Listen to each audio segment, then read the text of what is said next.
चक्षुरुन्मिलितं येन तस्मै श्रीगुरुवे नमः। श्रीचैतन्यमनोभीष्टं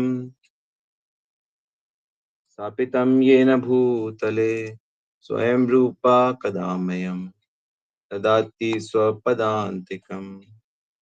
वन्देऽहं श्रीगुरो श्रीयुतपदकमलं श्रीगुरून् वैष्णवांश्च श्रीरूपं साग्रजातं सगन रघुनाथान्वितं तं सजीवं साद्वैतं सावधूतं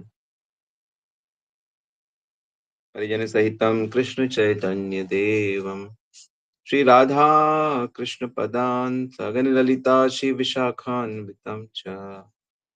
जय श्री कृष्ण चैतन्य प्रभु नित्यानंद श्री अद्वैत गदाधर शिवासादि गौर भक्त वृंदा। हरे कृष्णा कृष्ण कृष्ण हरे हरे हरे राम राम हरे हरे। हरे कृष्णा, सभी का बहुत बहुत स्वागत है नित्य श्रवण की कथा में। और आज हम चर्चा करेंगे 64 भक्ति के अंगों को और आगे ले जाकर। आशा करता हूं कि आपको ये अंग बहुत अच्छे से समझ आ रहे हैं। अब आपसे कोई भी पूछेगा कि भगवान की भक्ति कैसी करनी है, क्या करना है, क्या नहीं करना, तो आप उसे समझा सकते हो। खैर, समझाने से पहले आपको इसको खुद अनुभव करना चाहिए। चीजें सुनने से समझ नहीं आती हैं। चीजें सुनने से हल्की सी जानकारी मिलती है, उस पे बहुत ज्यादा हम चिंतन और मनन करते हैं उसी चीज पे, तो हमारा थोड़ा उस पे विश्वास बढ़ता है। और फिर जब हम उसे करते हैं, गलत करें सही करें, जब सही से करते हैं तब हमें वो समझ में आता है।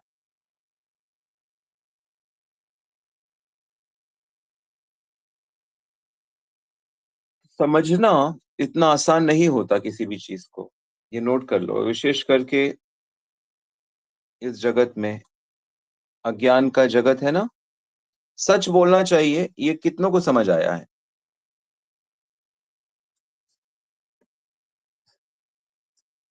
किसी का निंदा नहीं करना चाहिए, कितनों को समझ आया है। जिह्वा पे नियंत्रित रखना चाहिए, कितनों को समझ आ गया। नहीं, इतना आसान नहीं है।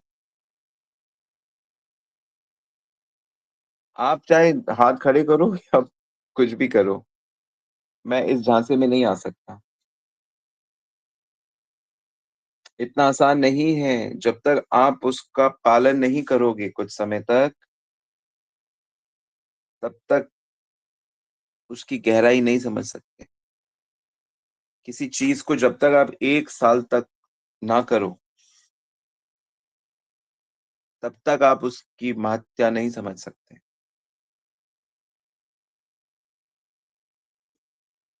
बुरी चीजें भी अगर चेतना में चली जाती हैं तो वो निकलना बहुत मुश्किल होता है।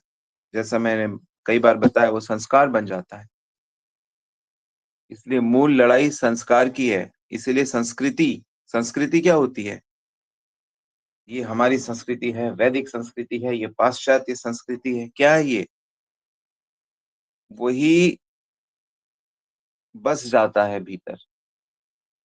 इसलिए अगर संस्कृति ठीक है तो जीवन ठीक है, लक्ष्य ठीक है। इसलिए हमें वैदिक संस्कृति की आवश्यकता है, हमें भक्ति की संस्कृति की आवश्यकता है, भक्ति के संस्कार। तो यही है भक्ति के संस्कार जो हम शुरू से डिस्कस कर रहे हैं। गुरुपाद आश्रय से हर व्यक्ति के जीवन में गुरु होना चाहिए, बचपन से। माता पिता अपनी जगह है, लेकिन गुरु का विशेष स्थान है। भगवान विशेष है, ये गुरु बताएगा। माता पिता भी विशेष हैं, वो गुरु बताएगा।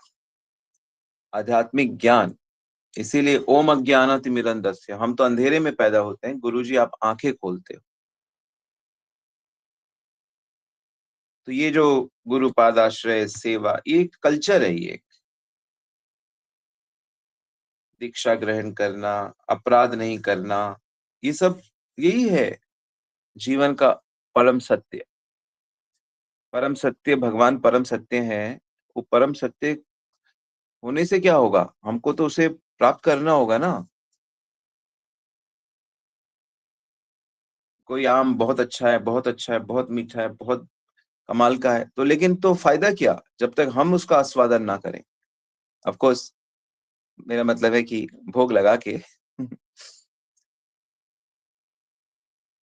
तो मूल बात है कि अगर श्री कृष्ण परम सत्य हैं, तो उसका उनका अगर हम अनुभव ही ना करें, उनकी हम प्राप्ति ना करें, तो सत्य है, झूठ है, इससे क्या फ़र्क पड़ता है? लोग तो घोषित करते हैं कि कृष्ण काल्पनिक है, भगवान का रूप है ही नहीं।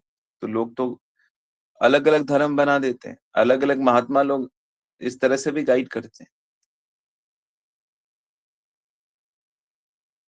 तो उन श्री कृष्ण को प्राप्ति के लिए, उन श्री कृष्ण का प्रत्यक्ष अनुभव करने के लिए हमको कृष्ण भक्ति के इन 64 अंगों को जीवन में अपनाना ही चाहिए। एक-एक करके धीरे-धीरे श्रद्धा बढ़ानी चाहिए। और आशा करता हूँ कि आप लोग, हम लोग, सब लोग मिलकर इसे अपने जीवन में उतारेंगे। और ये जो श्रवण है, जैसे श्रवण करना, सुनना, ये एक अंग है। 64 में से ये एक बड़ा महत्वपूर्ण अंग है। क्या श्रवण करना? भक्ति का श्रवण करना, भागवत का श्रवण करना, है ना? इसको अच्छे से रेगुलर श्रवण करना है। पर मैं देखता हूँ कि कभी कुछ लोग ज़्यादा आ जाते हैं, कभी कम हो जाते हैं, जैसे आज बहुत कम लोग हैं, तो ये सही चीज़ नहीं है।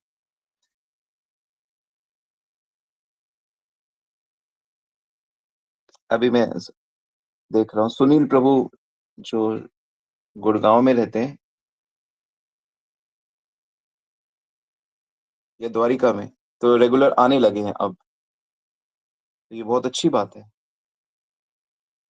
तो ऐसे कई लोग हैं जो काफ़ी ईमानदारी से क्लासेस में आते हैं, और कई लोग हैं जो आते हैं, जाते हैं, तो ये उनका संस्कार कच्चा है। तो किसी न किसी सीनियर वैष्णव की क्लासेस रेगुलर सुनना चाहिए, रेगुलर। सुनते-सुनते चूज़ कर लो कि नहीं, हम ये यहाँ से सुनेंगे, और उसको रेगुलर रखो, और जैसा मैं कह रहा हूँ, आप इसका पालन करोगे, आप भगवान को बहुत जल्दी अनुभव कर लोगे। और भगवान को अनुभव एक ही बार तो करना है, एक ही बार सच्चा होना है, क्योंकि एक बार फिर जब हम पक्के हो जाएँगे, तो फिर कभी हम भगवान का साथ नहीं छूटेगा। तो अब जो जीवन जितना मिला है, उसमें पक्के बनिए, ठीक है? और सबको एनकरेज करिए कि हमें रेगुलर श्रवण करना चाहिए। श्रवण और लेखन। श्रवण, लेन, लिखना। तो 49 नंबर पॉइंट है आत्मनिवेदनम। तो आत्मनिवेदनम का क्या अर्थ होता है? भागवत पुराण में बताया गया है कि जिस समय मनुष्य अपने सभी कर्मों को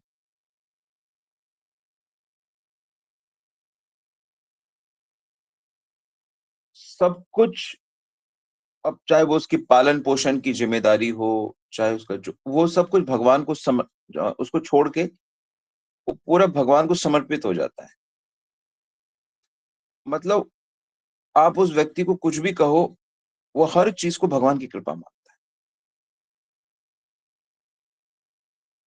वो किसी और को मानता ही नहीं, निमित्त मानता है कि हाँ, भगवान ने इसको निमित्त बनाया। जन्म देने के लिए मेरी माँ को, पिता को निमित्त बनाया, लेकिन ये कर पीछे से कन्हैया ही रहा है। जो हर चीज़ को भगवान की कृपा देखता है, तो ये पूरी तरह से समर्पित है, और ऐसा व्यक्ति जो है, वो मृत्यु को जीत लेता है, भगवत धाम पहुँच जाता है। 11, 29, 34, 11, 29, 34, ये भागवत पुराण का श्लोक है।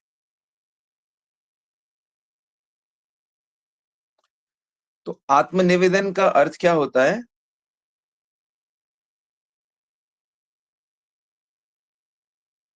तो शरीर के अंदर रहने वाली जो आत्मा है ना, जो आत्मा है,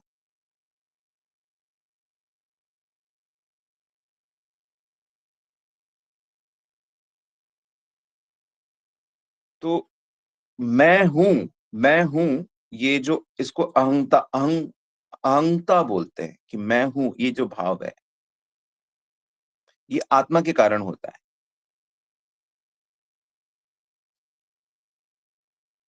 और जो शरीर है, हमारा जो शरीर है, इसमें हमारी ममता होती है कि ये मेरा है।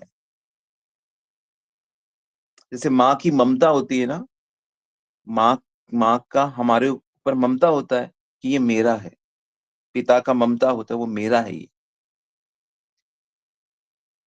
तो आत्मा के कारण शरीर में अहंता और ममता, अहंता और ममता होती है कि ये मेरा शरीर है और मैं शरीर हूँ। अहंता और ममता, मैं और मेरा। तो ये दोनों ही जब श्री कृष्ण के तरफ हो जाते हैं, तो आत्म निवेदन होता है।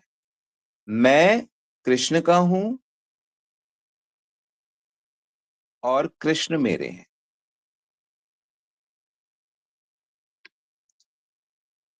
समझ में आया सबको? तो अहंता और ममता अब शरीर के विषय में ना होकर कृष्ण के विषय में जब हो जाती है, तो इसको आत्मनिवेदन बोलते हैं। तो वो रह रहा है अपने परिवार के साथ या साधु आश्रम में, कहीं भी वृंदावन में कहीं भी रह रहा है, उसका अंदर से ये ट्रांसफॉर्मेशन जब पक्का हो जाता है, तो आत्मसमर्पण हो गया उसका भगवान। उसको कितना भी समझाओ कि नहीं तुम्हारी मम्मी ये है, पापा, अगर उसको मान लो कोई फॉर्म दिया जाए लिखने के लिए, फॉर्म भरो, तो मम्मी की जगह पे वो राधा रानी लिख देगा, पिता की जगह पे वो कृष्ण लिख देगा। तो उसको आप ये समझा ही नहीं सकते कि नहीं तुम्हारा जो, देखो तुम, इसके मम्मी ये हैं तुम्हारे पापा, उसको आप समझा नहीं सकते। कोई ये मान ही नहीं, मानेगा नहीं। जैसे अभी आपको नहीं समझा सकते कि आपके पिता के स्थान पे आप कृष्ण लिखो, आप कहोगे नहीं नहीं, अरे यार मुझे पता है कृष्ण मेरे पिता हैं, सबके पिता हैं, लेकिन यहाँ पे तो फिर शरीर के पिताजी का नाम लिखना पड़ेगा ना, क्योंकि यहाँ के लोग तो अभी शरीर को ही देख रहे हैं ना, और फॉर्म मेरा मेरा कैंसिल हो जाएगा ना, नहीं तो हम तो ऐसा करेंगे। लेकिन जो आत्म समर्पित व्यक्ति है, जिसने अपने आप को निवेदन कर दिया है, वो सपने में भी अपने अपना सब कुछ भगवान को ही मानता है।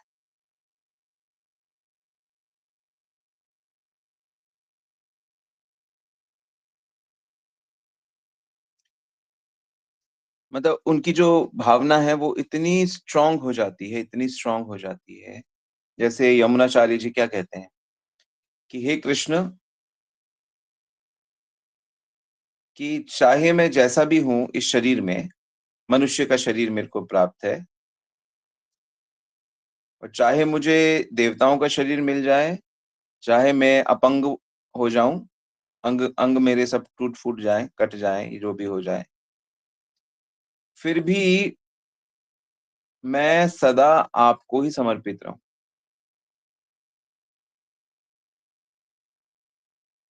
मतलब मैं वैसा ही बनूं जैसे कि मान लो एक पशु को जब, जैसे पशु होता है ना, पशु कोई इतना चिंता नहीं करता अपने बारे में। पशु जैसे मान लो घास खा रहा है, और कसाई उसको सामने ही दुकान में है, और वहां पे देखता है पशु की एक बकरी को काट दिया गया, लेकिन वो पशु वहीं पे रहता है। पशु भागता थोड़ी है, पशु तो वहीं पे रहता है। उसको ये भी पता नहीं होता कि अभी नेक्स्ट मैं कटूंगा। कहते जैसे पशु होता है ना, वो अपने शरीर की रक्षा के लिए चिंता नहीं करता, इसी प्रकार मैं आपको समर्पित करके हर प्रकार की चिंता से मुक्त हो जाना चाहता हूँ। देखो पशु से कितने सुंदर आचार्य लोग, कितने परफेक्ट हैं, कि कितनी अच्छी चीज उन्होंने हमें सिखा दी कि पशु जैसे उसको पता थोड़ी कि उसने मरना है। मरने से वो डरता जरूर है, जब जब उसको फील होता है कि मेरी मृत्यु सामने आ गई है, कोई उसको काटने लगे, तब उसको थोड़े क्षण के लिए लगता होगा, लेकिन ऐसे उसको पता नहीं लगता। अगर उसके सामने बंदूक लेके भी खड़े हो जाओ, उस पे बंदूक भी तान दो, तो उसको समझ ही नहीं आएगा कि जैसे छोटे बच्चे होते हैं वो बंदूक लेके खेल रहे हैं, असली बंदूक लेके भी खेलने लगते हैं। उनको पता ही नहीं होता कि असली बंदूक का मतलब क्या होता है। ऐसे ही जब हम भगवान, पशु की तरह ही जैसे अगर हम समर्पित हो जाए भगवान को, तो अपनी रक्षा की चिंता नहीं होती। इसको बोलते हैं आत्मनिवेदन, मतलब भगवान पे इतना पक्का विश्वास।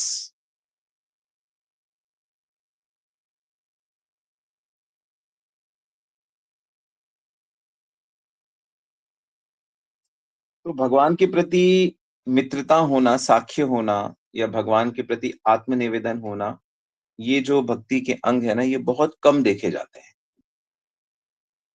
ये जो बहुत अच्छी भक्ति करते हैं जो लोग, बहुत अच्छी जिनकी श्रद्धा होती है, वही इस अवस्था को पहुंच पाते हैं।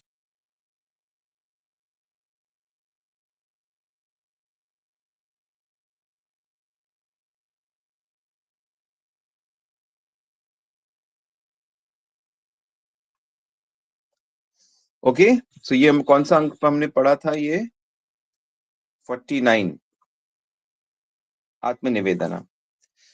बाकी आगे और चर्चा करेंगे। 50 नंबर है निज प्रियोपहरणम। मतलब इसका मतलब होता है कि जो चीज हमको बहुत प्रिय है।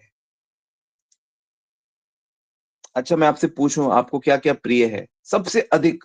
मतलब जैसे मान लो आपसे पूछा जाए कि आपको सबसे अच्छा मनुष्य कौन लगता है, कौन सी स्त्री सबसे अच्छी लगती है, या कौन सा पुरुष आपको सबसे अच्छा लगता है, कौन सा खाने में आपको सबसे अच्छा क्या लगता है। वो होता है ना कि जैसे हम लोग स्कूल में बनाते थे एक दूसरे बच्चे का, जैसे एक हम लोग तो बहुत ट्रेवल करते थे, एक 2 साल एक जगह रहे, क्योंकि मेरे पिताश्री आर्मी पर्सन थे। तो 1 साल कहीं रहे, 2 साल रहे, फिर दूसरे स्कूल में गए, फिर तीसरे स्कूल में। तो मैंने ऐसे बहुत स्कूलों में मैंने पढ़ाई की है, भारत के अलग अलग एरियाज में। तो हम लोग फिर ऐसे कॉपी बनाते थे और अपने सब मित्रों का इंटरव्यू लेते थे, favourite place, favourite food, favourite drink, favourite colour, goal, ऐसे बड़ा। आप लोग सबने भी किया होगा। तो भक्ति का एक बड़ा इंपॉर्टेंट अंग है कि जो वस्तु, जो चीज हमको सबसे ज्यादा प्रिय हो, वो भगवान को दे देनी चाहिए। हरि बोल। जिस चीज से बहुत ज्यादा प्रेम हो ना, वो चीज भगवान का ना, भगवान मेरा नहीं आप ही का है, अर्पण कर देना चाहिए। अगर मान लो अगर मान लो आपको अपना कोई बच्चा बहुत प्रिय है, तो आप उसे भक्त बना दो। भगवान को दे दिया ना आपने। भगवान का भक्त बनना ही तो भगवान को दे दिया। मरने का, लोग कहते हैं भगवान को प्यारा हो गया, जैसे मृत्यु हो जाती है, तो लोग कहते हैं कि भगवान को प्यारा हो गया, भगवान ने ले लिया। नहीं नहीं, भगवान ने कहाँ लिया, भगवान थोड़ी लेते हैं। हम लोग तो ऐसे सांत्वना देने के लिए ऐसा कहते हैं। भगवान नहीं लेते, भगवान केवल भक्तों को लेते हैं। भगवान को केवल भक्त से मतलब है। भगवान कहते हैं दूसरों को मैं जानता भी नहीं हूं।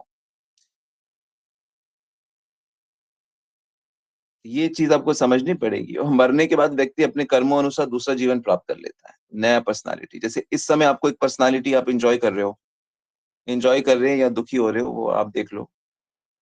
पुरुष का, स्त्री का, बालक का, अवस्थाएं अलग अलग। पहले बालक अवस्था थी, युवावस्था, वृद्धावस्था, ये तो चलती रहेगी।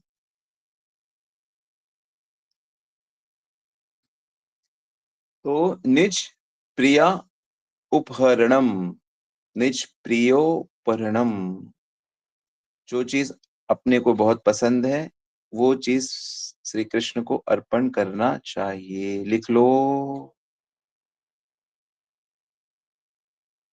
ये भक्ति का बड़ा महत्वपूर्ण अंग है, बड़ा महत्वपूर्ण।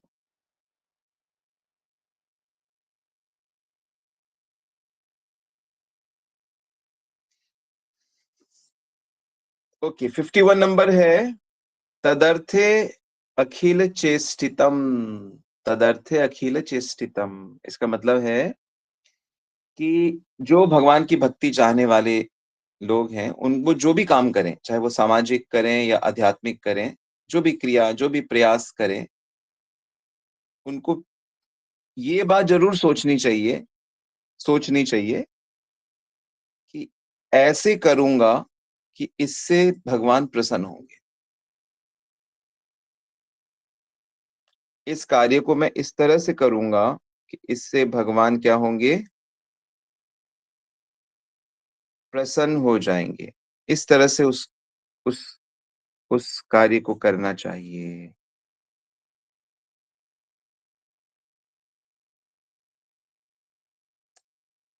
इस तरह से कार्य को करना है। लिख लो इसे। अभी आप मान लो क्या कर रहे हो अभी मान लो आपको घर में अब परिवार वालों को प्रसाद खिलाना है, तो इस तरह से खिलाऊँगी कि भगवान प्रसन्न हो जाएँगे। इस तरह से सर्व करूँगी, इस तरह से बोलूँगी, इस तरह से पूछूँगी। मैं एक गृहिणी का उदाहरण ले रहा हूँ। या बच्चों के लिए कि मैं इस तरह से व्यवहार करूँगा, इस तरह से पढ़ाई करूँगा, इस तरह से मेरे माता-पिता ने मुझे जो काम दिया है, उससे अच्छे इससे करूँगा कि भगवान पीछे से देख रहे हैं, प्रसन्न हो जाएँगे। तो ऐसी भावना करनी चाहिए कि भगवान देख रहे हैं। तो जो जैसे आपके घर में मान लो भगवान का फ़ोटो है या भगवान की विग्रह है, तो आपको ये भावना करनी चाहिए कि वो देख रहे हैं। हम लोग क्या ना भूल जाते हैं कि ये साक्षात भगवान है। हमारे अंदर में भगवान है, हृदयंतस्थो है भद्राणी, अंदर में बैठे ही हम भूल जाते हैं। तो भूलना कोई पाप नहीं है, क्योंकि माया शक्ति का काम है उसको भुलाना, लेकिन याद रखना, ये है भक्ति। भक्ति मतलब आपको याद रहता है हमेशा।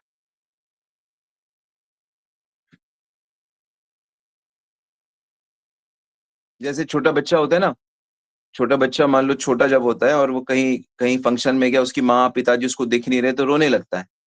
अक्सर आपने देखा होगा कि 3-4 साल के बच्चे भी कई बार रोने लगते हैं, अरे क्या हुआ? गुम हो गया, पता नहीं मम्मी कहाँ, पिताजी कहाँ है। फिर जैसे उसकी माँ आती है एकदम चुप हो जाता है। ऐसा होता है कि नहीं होता? अनुभव किया आपने ऐसा? शायद ही कोई होगा जिसको ऐसा अनुभव ना हो। तो ठीक इसी प्रकार, तो जैसे ही हमें श्री कृष्ण का याद रहती है कि वो मेरे हैं, मेरे साथ हैं, मैं उनसे अलग नहीं हूँ, तो आप शांत हो जाते हो, सुखी हो जाते हो। और जैसे ही आप भूल जाते हो, कहाँ गए भगवान, है ही नहीं, मैं बस आप रोने लगते हो।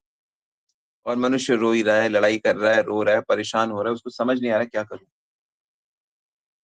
तो भगवान मिलने पे सुखी हो जाता है। और भगवान कब मिलते हैं? भक्ति होने से। इसलिए भक्ति करो। जैसे कि कोई बालक गुम गया तो रो रहा है, लेकिन ढूँढ भाई, ढूँढो। ढूँढता रहता है वो, हाथ इधर करके, आँख इधर-उधर, आँसू बहाते हुए, ऐसे ही रोते-रोते ढूँढो भगवान को।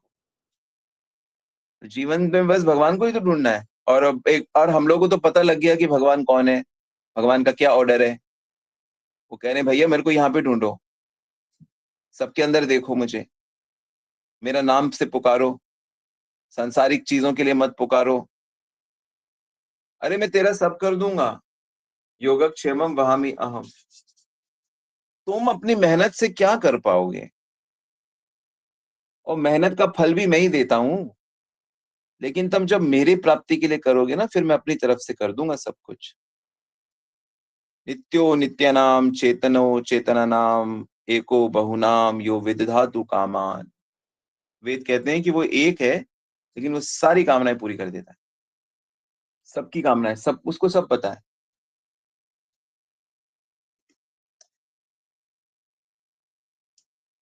इसलिए भगवान के दिए हुए गिफ्ट को एप्रिशिएट करना चाहिए। जो-जो चीज़ें हमें मिली हुई हैं, जो-जो चीज़ें मिली हैं, जो शिक्षा मिली है, धाम मिला है, भक्ति मिली, गुरु मिले, वैष्णव मिले, सबको एप्रिशिएट करना चाहिए, क्योंकि वो भगवत प्रसाद है। हमें अपने जीवन को भगवत प्रसाद देखना चाहिए और अपनी हर चेष्टा में के पहले हर चेष्टा को इसी भाव से करना चाहिए कि इससे मेरे श्री कृष्ण प्रसन्न हो जाएंगे।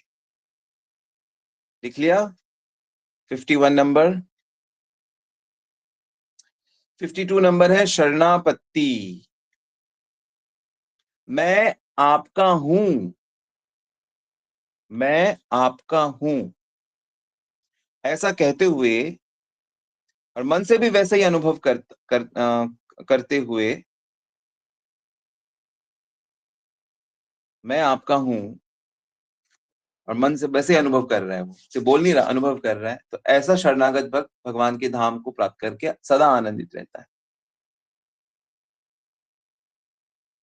नरसिंह पुराण में आता है कि हे नरसिंह देव, हे जनार्दन, आप मेरी रक्षा करो, मैं आपकी शरण में हूं। ऐसा कह के जो मेरी शरण में आता है वो समस्त क्लेशों से उसका उद्धार हो जाता है। क्या रक्षा करो? शरीर की रक्षा नहीं, परेशानियों की रक्षा नहीं है, जन्म मृत्यु की जो मैं ये माया के जो चक्कर में फंसा हूं, इससे रक्षा करो। और कई कई वैष्णव कहते हैं कि प्रभु मुझे माया से कोई डर नहीं है, क्योंकि मेरे पास आपका नाम है, मेरे पास आपका नाम है, मेरे पास आपकी आपकी याद है, मेरे पास आपके भक्त हैं। इन शक्तिशाली चीजों से मैं माया को जीत लूंगा।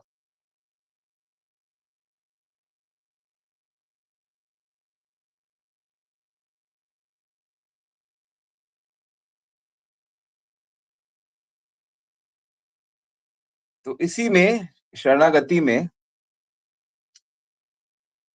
पुराणों में ऐसा वर्णन आता है कि जैसे तुलसी के दर्शन से पाप का नाश होता है, स्पर्श करने से शरीर पवित्र होता है, प्रणाम करने से रोग समाप्त होते हैं, सींचने से यमराज भी डर जाता है, तुलसी के पौधे लगाने से श्री कृष्ण की निकटता मिलती है, और श्री कृष्ण के चरणों में अर्पित करने से भगवान की भक्ति मिलती है।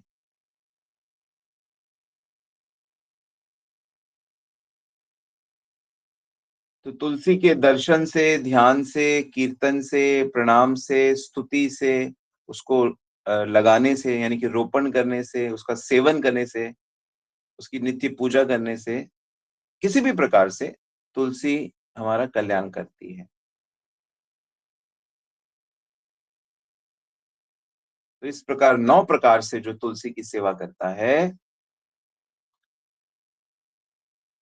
उसे भगवत धाम की प्राप्ति होती है। तो ये 53 नंबर है, तुलसी सेवा। तुलसी की सेवा करना भक्ति का एक महत्वपूर्ण अंग है, क्योंकि तुलसी भगवान को अति प्रिय है, वो भगवान की प्रियसी है गोलोक वृंदावन में, और वो हमेशा श्री कृष्ण की आनंद को बढ़ाती रहती है। क्या आपके घर में तुलसी है? जैसे मैं सबको कहता हूँ कि अपने घर में कम से कम 5-7 तुलसी के पौधे जरूर रखो, और हर दिन उसको बदल बदल के अपने भगवान के सामने रखो। आज जैसे मैं, मेरे से कोई कहे तो मैं कहूंगा 7 पौधे कम से कम रखो, और हर दिन अपने मंदिर में एक तुलसी का पौधा रख दो। फिर दिन भर रखा, या सुबह शाम रखा, और फिर उसे धूप में रखो, फिर दूसरा अगले दिन दूसरा रखो, और बाकी टाइम उसको धूप और पानी और खाद और इस तरह से सेवन करो। तो ये तुलसी सेवा, और घर में फिर उसकी दिन में कम से कम एक बार सुबह या शाम को, हम लोग जनरली शाम को करते हैं आरती, मंदिर हम लोग तो सुबह करते हैं, पर आप लोग घर में सुबह या शाम एक टाइम फिक्स कर लोगे, और वहां पे भगवान तुलसी को अगरबत्ती, फूल चढ़ा सकते हो, और तुलसी आरती गा सकते हो। तो जो भी इस्कॉन से हरे कृष्णा भक्तों से जुड़ जाता है, उसको तुलसी आरती का सब पता लग जाता है, परिक्रमा करते हैं, इससे भक्ति बढ़ती है।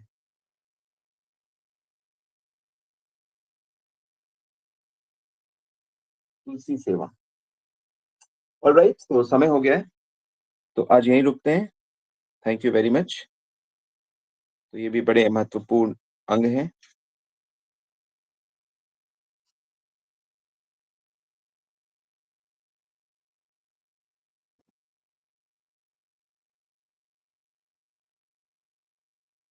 कितने, प्रियंका माता जी, कितने पौधे? 111 तुलसी के पौधे कि 11 पौधे? हरे कृष्ण प्रभु जी, 11 11। हाँ। सॉरी बाय मिस्टेक, वो ट्रिपल वन हो गया होगा, सॉरी बाय मिस्टेक हो गया होगा। 11 है, 11। अच्छा है, थैंक यू। 111 भी अच्छा है। नहीं प्रभु जी, फिलहाल से सिर्फ 11 ही है, आगे वो बढ़ाती जाऊंगी। हरे कृष्णा प्रभु जी। और आप लोग ऐसा कर सकते हो, जैसे कभी किसी को गिफ्ट देना हो ना, तो सुंदर सा बहुत बढ़िया सा तुलसी का पौधा रखो अच्छे से गमले में, और उसे गिफ्ट दे दिया करो। तो ये बहुत अच्छा उपहार है ना। आप लोगों को डिवोशनल चीजें, ग्रंथ या शंख या आचमन, पूजा के लिए चंवर, डिवोशनल आइटम्स, करताल, मैं जनरली ग्रंथ या करताल या इंसेंस या अगरबत्तियां या भगवान के सुंदर डिफरेंट डिफरेंट आचार्य लीलास के पिक्चर्स, पेंटिंग्स, ये सब चीजें गिफ्ट देता हूँ। तो आप लोग इसे अपने कल्चर में ला सकते हो कि हमें ऐसे गिफ्ट देने चाहिए। तुलसी का पौधा, कि भाई जाए तो कुछ भक्ति आए, भक्ति तो आनी चाहिए ना, भक्ति के बिना क्या है जीवन। इतनी पढ़ाई की, इतना नौकरी करी, क्या है जीवन? वही दिखावा, मॉडर्न लाइफ, वही गंदी चीजें खाना, गंदी चीजें बोलना, सोचना, ये सब क्या है? वास्तविक जीवन तो शुद्ध भक्ति का जीवन है ना।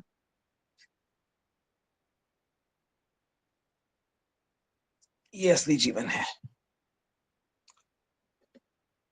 यस, कोई प्रश्न किसी का?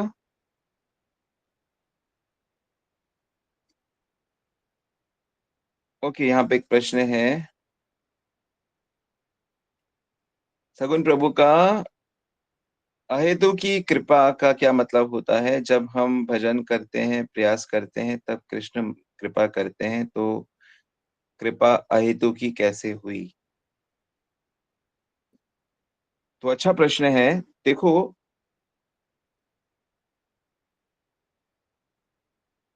वास्तव में हम कुछ करते हैं तो उसके बदले में भगवान की कृपा नहीं होती। भगवान की जो कृपा है ना, वो एक्चुअली में कुछ नहीं करने से होती है। आप कहोगे ये क्या कह रहे हैं प्रभु जी आज?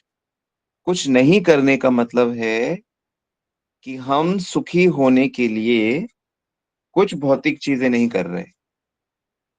हम पूरी तरह से आपको स्वीकार करते हैं प्रभु, और आपकी आज्ञा में रहते हैं। भक्ति ऐसी चीज नहीं है। बिल्कुल सही कह रहे हो आप, हमने कुछ दिया तो आपने उसके बदले में दिया। तो इसीलिए ये भक्ति जो है, ये इसका कोई कारण नहीं होता। भक्ति भक्ति का कारण भक्ति ही बताई जाती है। तो ये तो कृपा करके कोई वैष्णव साधु हम पे प्रसन्न हो गए, और उनकी प्रसन्नता के कारण भक्ति देवी ने हमें स्वीकार कर लिया।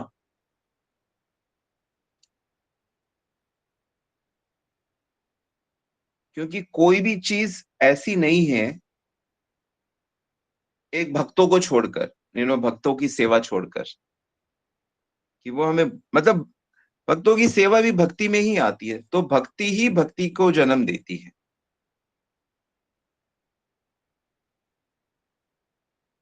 तो क्योंकि अगर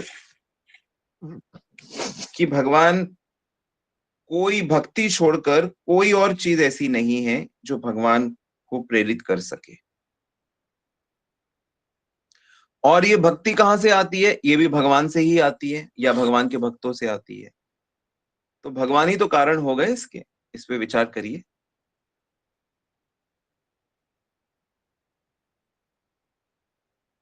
कोई भी दूसरी चीज करके आप भक्ति नहीं प्राप्त कर सकते। ज्ञान, धन, बल, शक्ति, चालाकी, जेन्युइन जब चाह होती है, जेन्युइन चाह, और जेन्युइन चाह कैसे आती है? भगवान के भक्तों की सेवा करने से।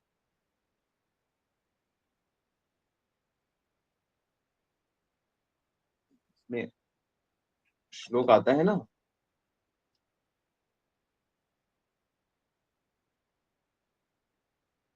क्या श्लोक आता है? अभी बताता हूँ। शुश्रो श्रद्धानस्य वासुदेव कथा रुचि स्यान महत सेवया विप्र पुण्य तीर्थ निषेवणा। 1-2-16 भागवत पुराण का, कि भगवान के भक्तों की सेवा करने से भगवान की कथा सुनने का मन करने लगता है। कथा सुनने का जब मन लग जाता है तो हृदय से गंदगी भगवान हटाने लगते हैं। हृदय से गंदगी जब हटने लगती है तो भगवान में पक्की भावना हो जाती है। नैष्ठिकी भक्तिर्भवति नैष्ठिकी। भगवान में पक्की भक्ति, जब नैष्ठिकी भक्ति हो जाती है तो काम क्रोध लोभ सब हमें छोड़कर चले जाते हैं। और जब काम क्रोध लोभ मोह माया सब छोड़ के चली जाती है तो फिर एवं प्रसन्न मनसो भक्ति योग भगवत भक्ति योगता। और फिर चित्त सदा के लिए प्रसन्नचित हो जाता है भक्ति के प्रभाव से। सारे डाउट्स क्लियर हो जाते हैं। इसीलिए बुद्धिमान लोग क्या कहते हैं कि हर प्रकार से हमें भगवान की भक्ति करनी चाहिए। ओके।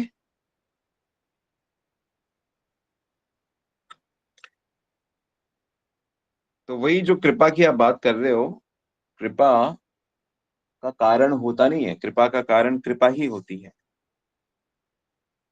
जैसे जैसे धीरे धीरे भक्ति में एडवांस करोगे तो समझ में आएगा कि वाकई, जैसे कि मानव जीवन, भगवान चाहते तो नहीं बनाते मानव जीवन। 84 लाख जीवन तो है, लेकिन भगवान ने एक मानव जीवन में एक हल्की सी बुद्धि एक्स्ट्रा दे दी और अपने ही रूप में बना दिया। तो ये कृपा ही तो है, यहाँ से निकलने का रास्ता। लेकिन मानव जन्म में भी ना खुजली बहुत होती है, भोग की खुजली। भागवत कहता है खुजली होती है, कंडूत कंडूत ये ना खुजली होती है भोग की, भोग वासना की। वो खुजलाते रहता है, थोड़ा सा आराम मिलता, खुजली होती तो आप थोड़ा सा खुजली करते हो तो आपको थोड़ा सा आराम मिलता है, बस उसी के चक्कर में लाइफ निकल जाती है। उस खुजली को सहना चाहिए। तो इसी प्रकार मानव जन्म मिलना बहुत बड़ी करुणा है। और मानव जन्म में मैंने आपको बताया था ना कि चार चार भगवान की विशेष कृपा, मानव जन्म मिलना, दूसरा साधु मिलना, सच्चा साधु मिलना, और साधु पे हमारा विश्वास होना,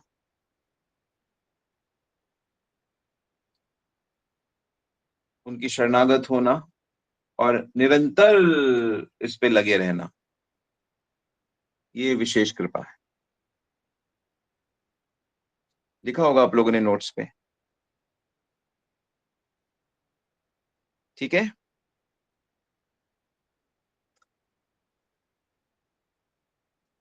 जैसे मैं अपने जीवन को देखता हूं तो मैं कई बार ये प्रश्न पूछता हूँ कि मैं कैसे, मुझे ये मिल गया।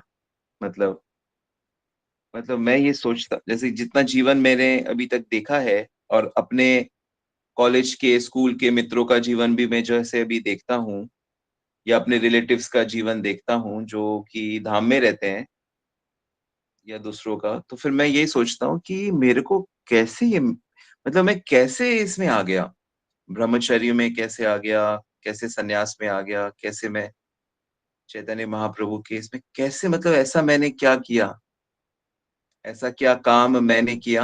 हमारे प्रभु लोग गाते हैं ना, जो ऐसा क्या, मैं गाऊं 2 लाइन। ऐसा क्या काम किया मैंने तेरा, जो मेरा हाथ तूने थाम लिया, मेरी जिंदगी ही बदल दी तुमने, क्या जरा सा मैंने तेरा नाम लिया। तो नाम भी तो हम ले रहे हैं क्योंकि साधु हमारे जीवन में, गुरु हमारे जीवन में, गुरु महाराज हमारे जीवन में, तो ये संभव नहीं है नाम लेना। तो वाकई जब हम खोजने जाते हैं कि वाई मी, मतलब मुझे तो ऐसा ही अनुभव होता है हमेशा कि ऐसा क्या, मतलब मैं कैसे चुन लिया गया। प्रभु मेरे पास कितना भी हम कर लें, हमारे पास शब्द नहीं है। हमारे पास शब्द ही नहीं है कि हमने ऐसा कैसे, हमें हमारे साथ ये हो गया। ये कैसे हो गया? क्यों हो गया? कैसे इस पे विश्वास करें? तो हो गया बस। अब कहोगे कैसे हो गया, ढूँढते रहो अभी कारण। तो यही ऐसी कृपा है कि जो समझ जाए वही भक्ति को सीरियसली लेगा। देखो सच बताऊँ, अभी जैसे जो भी मेरे को भगवान की थोड़ी बहुत प्राप्ति है, मैं सच बताऊँ, कई बार मैं सोचता हूँ, जैसे कई लोगों को जेल हो जाती है, जैसे जेल हो जाती है ना, जेल में मैं सोचता हूँ हम भक्तों को तो जेल हो जाए तो हमारे लिए तो वरदान है जेल हो जाना। क्या वरदान है कि आप जेल में बंद हो, आपको भोजन मिल जाएगा, हल्का-फुल्का जो भी है, और बैठ के बस प्रभु का नाम लेते रहो।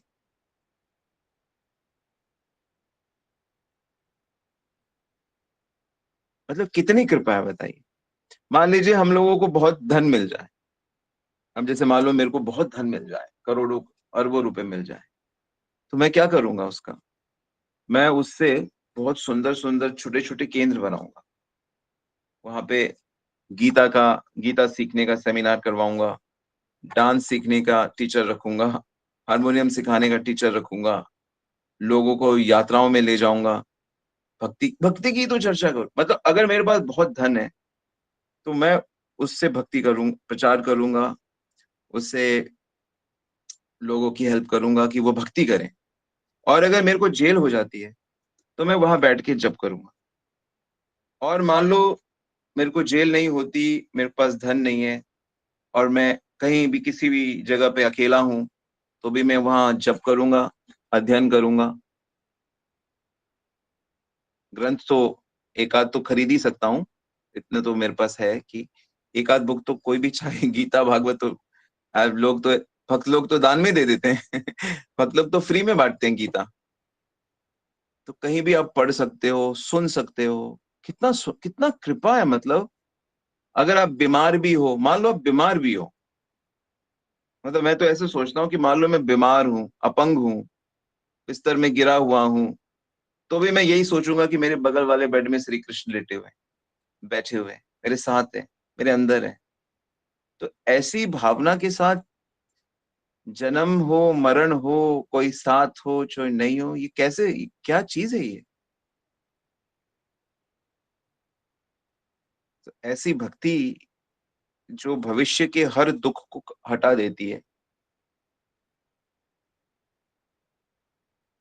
और भक्ति में इतना सुंदर है कि कोई व्यक्ति आपको गाली दे, आपको पसंद करे, ना करे, उन सबके लिए यही प्रार्थना होती है कि भगवान इनको सद्बुद्धि दे, इनको अपनी शरण में ले। पर हमारे हाथ में नहीं है किसी को भक्ति देना। मैंने देखा ये चीज़, मैं बहुत कोशिश करता हूँ कि भक्ति दूसरों को दे नहीं सकते हम। हम बस प्रार्थना कर सकते हैं। सो ये तो जिसको मिली है, जैसे आप लोग कितने भाग्यवान हो कि आपको मिली है, श्रद्धावान है आपकी, इसकी कोई कीमत ही नहीं है प्रभु। इसीलिए गुरु का ऋण उतारा नहीं जा सकता, और नहीं उतारना हमको। हमको गुरु के ऋण में दबे रहना है, हमेशा दास रहना है। हरे Krishna.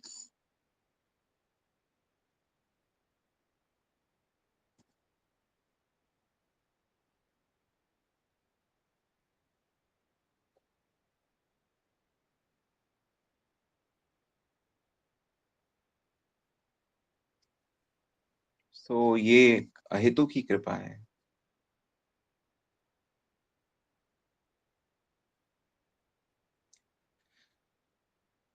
All right, so thank you very much सभी भक्तों का, सबको दंडवत प्रणाम।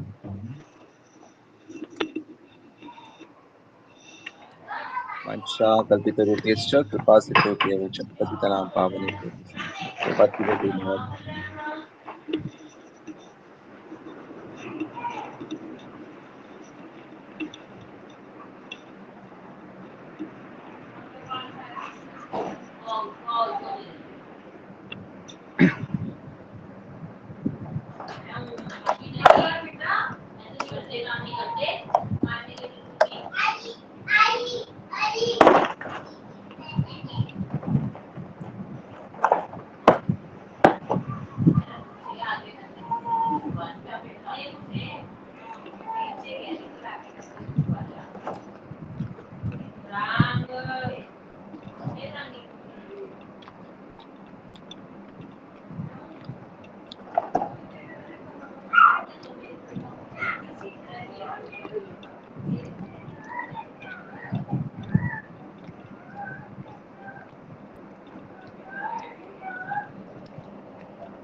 पिटिया आटा कैरी जाने दीदी अगर रोटी नहीं खा रही तो 2 बजे सुबह 2 शाम को खिला दो थोड़ा सा रोटी जैसा आटा है पूरा जाएगा मुंह में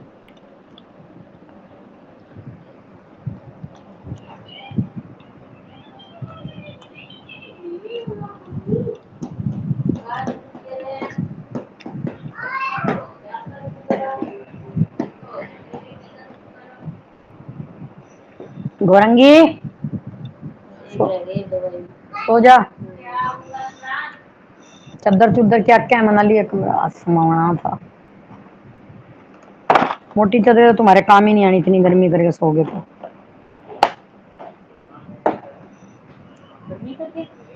एसी नहीं चला रहे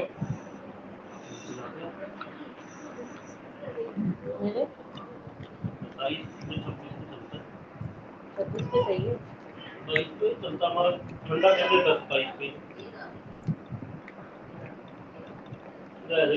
आधा टाइम तो पंखे में